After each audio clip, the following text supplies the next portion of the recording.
ಗಿರಿಯಮ್ಮನವರ ಕೀರ್ತನೆ. ಹಿಳವನಕಟ್ಟೆ ಗಿರಿಯಮ್ಮನವರು ಕ್ರಿಸ್ತಶಕ 17ನೇ ಶತಮಾನದಲ್ಲಿ ಜೀವಿಸಿದ್ದರು. ಇವರ ತವರು ಹಾವೇರಿ ಜಿಲ್ಲೆಯ ರಾಣಿಬೆನ್ನೂರು.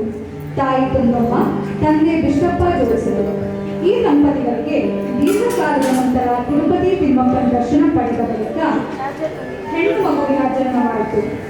ತಿಮ್ಮಪ್ಪನ ಅನುಗ್ರಹದ ಸಂಕೇತವಾಗಿ ಮಗುವಿಗೆ ಗಿರಿಯಮ್ಮ ಎಂದು ಹೆಸರಿಟ್ಟರು. ಗಿರಿಯಮ್ಮನವರ ಕೊಡುಗೆ ಹರಿದಾಸ ಸಾಹಿತ್ಯಕ್ಕೆ ಅಪಾರ. ಚಂದ್ರಹಾಸ ಕಥೆ, ಸೀತಾ ಕಲ್ಯಾಣ, ಉದ್ದಾರಕನ ಕಥೆ, ಅವರು ರಚಿಸುವ ಖಂಡಕಾವ್ಯಗಳು, ಜೈಮಿನಿ ಭಾರತ, ಕರ್ತೃ, ಲಕ್ಷ್ಮೀಶನ ಶೈಲಿ ಅವರ ಕಾವ್ಯಗಳಲ್ಲಿ ಎದ್ದು ಕಾಣುತ್ತದೆ. ಗಿರಿಯಮ್ಮನ ಕೃತಿಗಳು ಹೆಚ್ಚಾಗಿ ಪ್ರಚಾರವಾಗಿರುವುದು ಆಕೆಯ ಹಾಡುಗಳನ್ನು. ನಾಡಿನಾದ್ಯಂತ ಗಿರಿಯಮ್ಮನವರು ರಚಿಸಿರುವ ಶಂಕರ ಗಂಡನ ಹಾಡು, ಬ್ರಹ್ಮ ಗುರುವಂಜಿ, ಕೃಷ್ಣ ಗುರವಂಜಿ, ಸೀತಾ ಕಲ್ಯಾಣ, ಲವಕುಶ ಕಾಳಗ, ಉದ್ದಾರಕನ ಹಾಡು ಬಹಳ ಪ್ರಖ್ಯಾತವಾಗಿವೆ. ಗಿರಿಯಮ್ಮನವರ ಬಹುತೇಕ ಹಾಡುಗಳು ನಿತ್ಯ ನಿರ್ಭರ ಪರಮಾನಂದ ಹೃದಯೆ ಎಂದು ಅಂತ್ಯಗೊಳ್ಳುತ್ತವೆ. ಹೊನ್ನಾಳಿಗೆ ಸಮೀಪವಾಗಿ ತುಂಗಭದ್ರಾ ನದಿಯ ದಂಡೆಯ ಮೇಲೆ ಕಮ್ಮಾರಕಟ್ಟೆ ಎನ್ನುವ ಗ್ರಾಮವಿದೆ.